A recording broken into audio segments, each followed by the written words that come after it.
Hey guys, welcome back to the Calvinist Contradiction. Just want to say thank you to everybody who's leaving comments in the comment section. I try to reply to as many as I can. Again, pretty busy guy. I live in Asia Minor as a church planner, um, minister. I'm an evangelist. I have a funeral ministry to expats over here. I have three little kids, all under 10, and a wife. And yeah, I'm a pretty busy guy. And so, also an author. And so I write a lot. So I can't respond to everybody, but I try to get on and respond every day to a couple of them. But thank you guys also who believe in a provisionalist Arminian view for getting on there and sharing as well. And thank you for all our Calvinist friends who join in the conversation. Just wanted to say thank you. Today we're going to be in Genesis 21. There's a link in the description section, a link in the comment section. And then just want to remind you guys to please pray for our ministry over here. We have a baptism coming up on the 9th where four people from the Muslim faith are have given their life to Jesus, but we're going to be celebrating that on the 9th of July. And so we just ask for your prayers. We ask for your to remember us, and then also please pray about supporting us financially in our ministry over here. There's a link in the description section to a couple different ways that you guys can give, whether through PayPal or if you'd like to receive a tax deduction. There's a way to do that through our organization. All that information's in the description section, and we would really appreciate it. We are on monthly support, and that's how we are able to do everything that we accomplish over here. So we love you guys. Thank you so much. Without further ado, let's jump into the scriptures and see if Calvinism truly is in the opening narrative of the Bible. And we go through the scriptures. We've gone through 21 chapters now to see if the tenets of Calvinism are true, if the doctrine of Calvinism is true. And if it is, surely it would be explained clearly, coherently, um, easily seen in these scriptures. And we always say, we're, 18 chapters past this, but why isn't it in Genesis 4? Um, the inability to come to the Lord. Why isn't it clearly stated there if that is true? Calvinism's total depravity, not a total depravity of the whole world after the fall, like we talked about, that people are born into. So therefore, they are going to sin. However you're going to parse that, they cannot not be a sinner. Or are they, unable to come to the Lord, as in Calvinism's total inability, unable to come to the Lord? Why isn't it there? And so we've gone through every chapter reading it, looking for this. We haven't seen it yet. And so, I just responded to a brother. He says, I see Calvinism in every single page of the Bible. A sovereign God choosing to create everything. There's Calvinism to me. Again, my friend, go watch the Calvinist conflation video.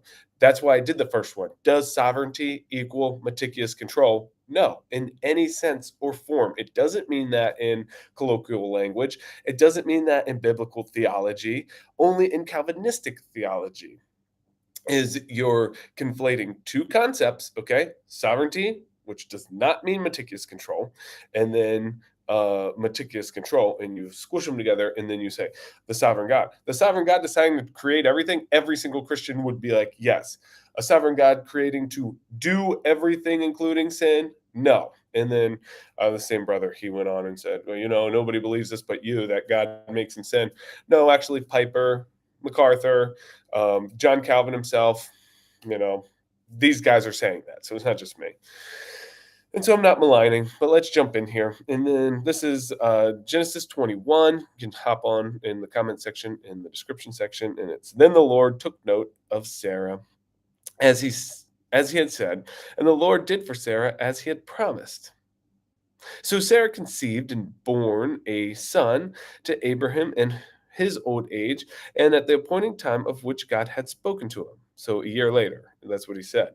Abraham called the name of his son who was born to him, whom Sarah bore to him, Isaac. Then Abraham circumcised his son Isaac when he was 8 years old, as God had commanded him. Okay, so God commanded what? Everybody that's born into your house on the eighth day, they need to be circumcised, or they're not going to be a part of the covenant. They're not going to be a part of the promises. And he says that. We went over that. You can go back to that. I think it's 18 or 15, or I think it's 18. So here it says, then Abraham, oh, then God made Abraham circumcise his son, Isaac, when he was 8 days old. No, it doesn't say that. It says, then Abraham did it. What?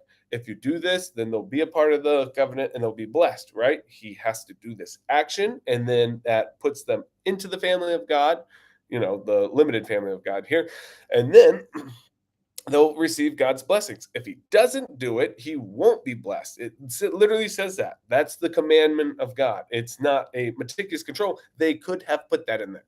The writer could have said, then God made Abraham follow his appointed before the foundation of the world for his own glory, blah, blah, blah, everything else Calvinist. They could have stuck that in there. They could have stuck one word in there. Then God made, or two, then God made Abraham, but they didn't. It says, then Abraham circumcised his son Isaac when he was 8 days old, as God had commanded him. Now, Abraham was 100 years old when his son was born to him. Sarah said, God has made laughter for me. Everyone who hears will laugh with me. And she said, who would have said to Abraham that Sarah would nurse children? Yet I have borne him a son in his old age. The child grew and was weaned, and Abraham made a great feast on the day which Isaac was weaned. Again, Calvinist, why doesn't it say, and then God made Abraham make a feast for him when Isaac was weaned? Abraham wants to do this. He does this, and the biblical authors record that he wanted to make a feast, and he did make a feast. Not that God made him make a feast. It could be put in there. That's our whole point, is if Calvinism was true, it would be so easy for the biblical authors to have just switched this so that we could understand that it's a meticulous, controlling God in control of everything, needing to be in control of everything so that his glory is, expound to everybody. That's not true. And that's not what happened here. And so that's all we're saying here is uh, we want to look at what the biblical authors actually wrote and why they wrote it to their audience like this. That is reading the biblical narrative in its proper context. The context is the ancient Near East. That's who they're writing to. And so, how do we understand this when we look at the scriptures? Not Calvin's time, not our time, ancient Near East. Now, Sarah saw the son of Hagar, the Egyptian, whom she had borne to Abraham, mocking.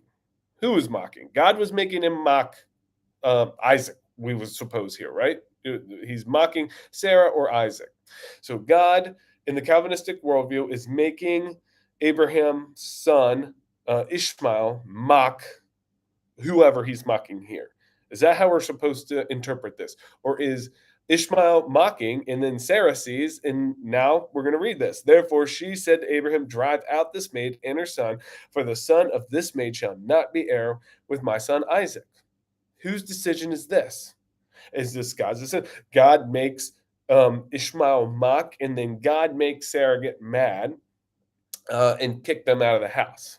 Is that what we're supposed to interpret here? Or are we just supposed to read the text plainly and be like, oh, okay, he mocks, she gets mad, she wants him out? Why would we have to put this filter on there?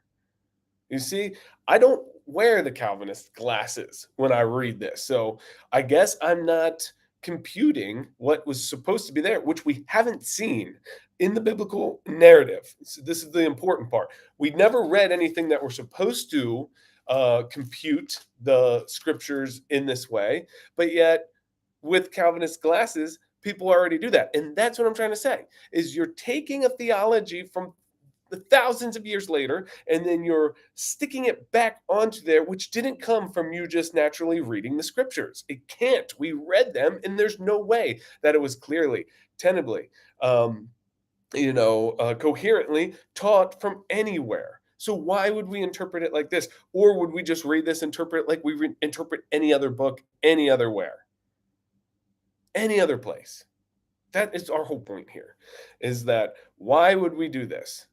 And for the people without Calvinistic glasses on, they're like, oh, that's easy. We don't do that. For the people with Calvinistic glasses on, they need to remove them, throw them in the trash, or at least put them on your desk, and then read the scriptures as they're intended to. And then if you want to put on the glasses and proclaim that that's what you are doing. But don't sit here and tell us that this is how you're supposed to interpret the text when you can clearly and plainly read the text as it is, and it makes so much more sense. Again, what we got to be doing here, if he makes Ishmael mock, he makes Sarah get mad, he makes Hagar do this, he makes this, he's the arson who catches the house on fire, comes back as the fireman, puts the fire out, and expects all the glory for it. That is what we're saying. It's insane. It's bologna sausage. We say it all the time. The matter distressed Abram greatly because of his son. He loves him. But God said to Abraham, "Do not be distressed because of the lad and your maid. Whatever Sarah tells you, listen to her. For through Isaac your descendant shall be named. For through Isaac your descendant shall be named." The God of Abraham, Ishmael, and Jacob? No, the God of Abraham, Isaac, and Jacob. That's how this is supposed to work. This is saying this is who the Messiah is going to come through, the one who's going to redeem the world, who's going to redeem the sins of Adam. And so here we go, the sins of humanity.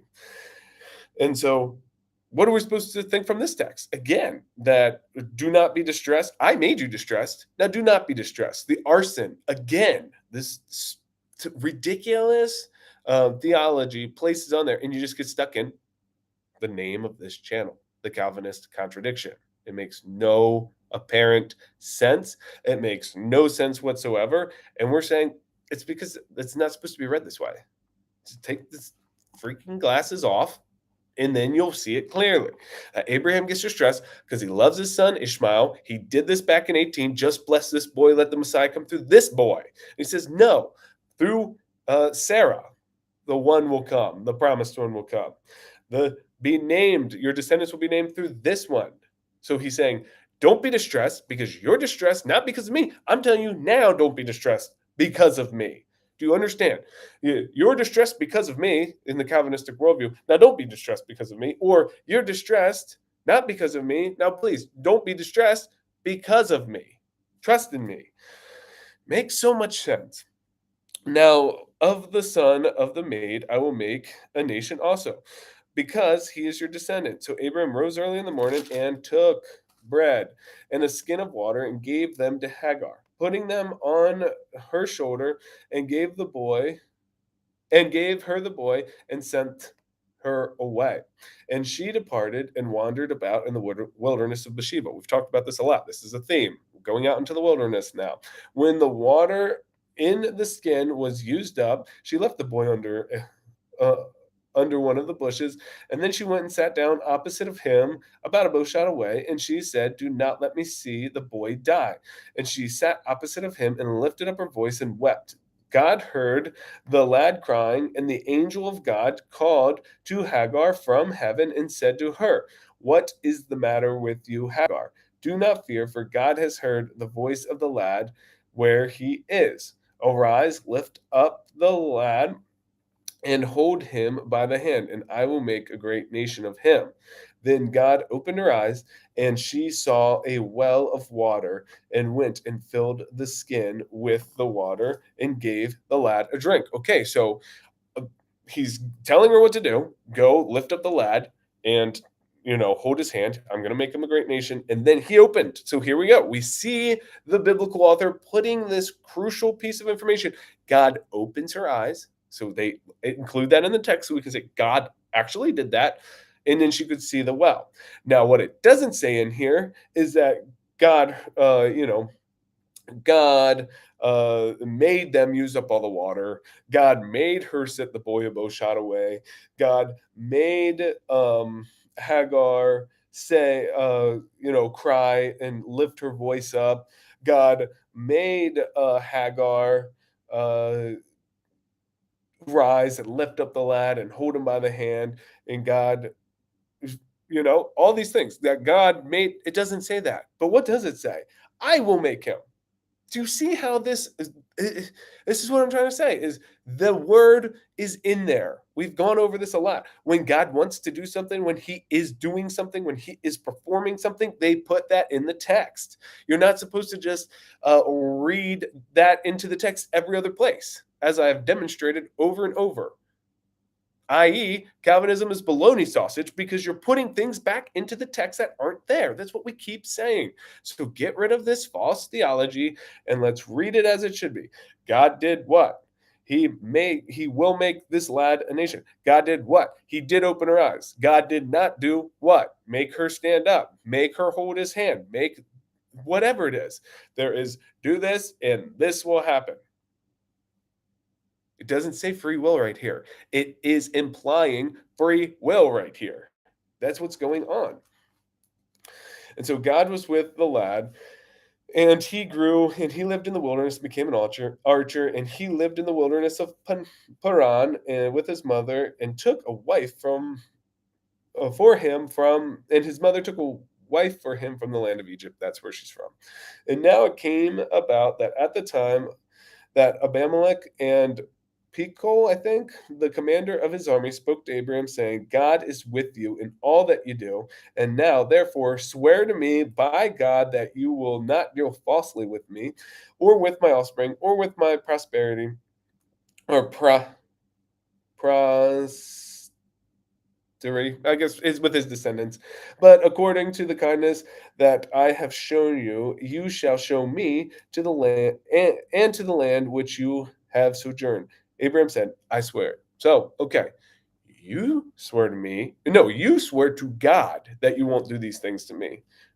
It would say it here that God made Abraham swear to him by his name. It doesn't say that. The power is that Abraham actually does this. Abraham has the power to do either to bless those nations who bless you, I will bless, or curse those nations who curse you, I will curse. He's obviously blessing him here. And so he says, swear to me. He swears. But Abraham complained to Abimelech because of the well of water which the servants of Abimelech had seized. And Abimelech said, I do not know who has done this thing.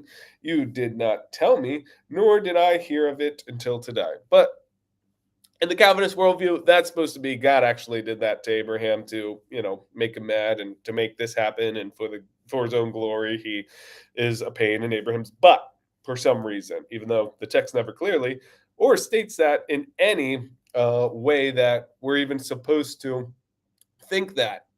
Why not? Because Abimelech's servants are jerks here, and they took over the well, and Abraham's bringing that up, and Abimelech says, "I didn't even know about this." And so, again, it just makes no sense when you do this. Abraham took sheep and oxen and gave them to Abimelech, and the two of them made a covenant. What is the point of covenant? We'll do a whole nother one on this. This is getting pretty long. What in the heck would be the point of a covenant? If God makes a covenant between him and a people group, if God is making a covenant, which he makes them make the covenant with him, what kind of covenant is that's not even a covenant? That's just, meticulous control. There's no point of it. It make absolutely no sense. Again, another point of where we're like, Calvinism is fit for the dung heap because it just does not make any kind of sense. Well, you're not supposed to make sense. You're supposed to live in a mystery. No, you're not. No ancient person would say that. They're reading a text, they're understanding a text. It's a mystery to you because you're interpreting it with baloney sausage theology. And so, uh, Abraham took sheep and oxen and gave them to Abimelech, and the two of them made a covenant. Covenant's important. We'll do a whole video on this.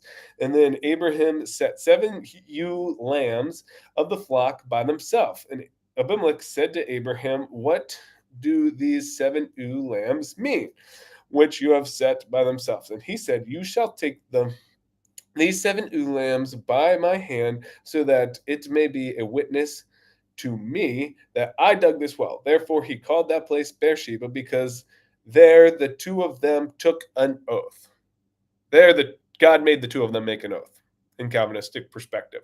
But no, the two of them made an oath. Out of what? Their own free will. Obviously, the two of them said, yes, we will do this. And so it's on you. Mr. and Mrs. Calvinist, to show us where right here God made them do this. Doesn't say that, doesn't imply that, doesn't ever imply this. But we're supposed to interpret it like that. No. So they made a covenant at Beersheba, and Abimelech and Pichol, the commander of his army, arose and returned to the land of the Philistines. And Abraham planted a tamarisk tree there at Beersheba, and there he called on the name of the Lord, the everlasting God. And Abraham sojourned in the land of the Philistine for many days. And so, again, it's on you guys, Calvinists. Where is the text in here that we're supposed to interpret everything through the meticulous control worldview of Calvinism, i.e., that God makes everybody sin, that he's responsible for killing and eating people. No, not that even he's responsible, that he actually desires to kill and eat, to rape little kids, to build death camps like Auschwitz and Birkenau. This is John Piper's article on his website. This is a article from John Piper's website, one of the most prominent Calvinists in the world. And Calvinists tell us that we're supposed to interpret the text these ways. And so it's on you to show us where that is and how we're supposed to interpret the scriptures from the opening narrative of the Bible. And please show us where that is, because it's not supposed to be. And it's, and all those horrible things, killing and eating, raping, killing millions of people, are not only God just doing them, performing them, he's doing them for his own glory to boot. And so please show us where it's at.